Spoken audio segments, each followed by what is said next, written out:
ইমাম সাহেব, আমার ছোট ভাইটা না বুঝছেন অন্ধ। এখন আপনি এমন একটা তাবিজ দেন যাতে আমার ছোট ভাইটা সুস্থ হয়ে যায়। আচ্ছা ঠিক আছে, আপনি 1 মিনিট দাঁড়ান, আমি এখনই আসতেছি। ভাইজান শোনেন, এই তাবিজ আপনার ভাইয়ের ডান হাতে বাঁধবেন, আর হ্যাঁ, নামাজ পড়ে আল্লাহর কাছে দোয়া করবেন। আচ্ছা ঠিক আছে ইমাম সাহেব। ঠিক আছে ভাই। ভাই, আমি ইমাম সাহেবের কাছ থেকে তোর জন্য দেখ তাবিজ নিয়ে আসছি, এখন তুই চোখে দেখতে পারবি। দে, আমি তোর হাতে লাগাই দিই। তুই এখানে বস, আমি নামাজটা পড়ে নিই।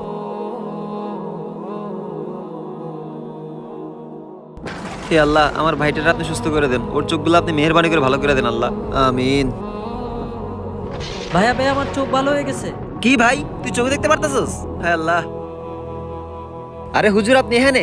হুজুর, আপনি আমার ভাইরা এমন কি তাবিজ দিলেন যে আমার ভাই তাড়াতাড়ি সুস্থ হয়ে গেল?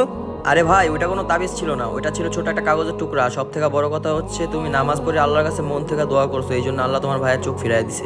জি হুজুর, আমি বুঝতে পারছি। ভিডিওটি ভালো লাগলে কমেন্টে মাশাআল্লাহ লিখে যাবেন।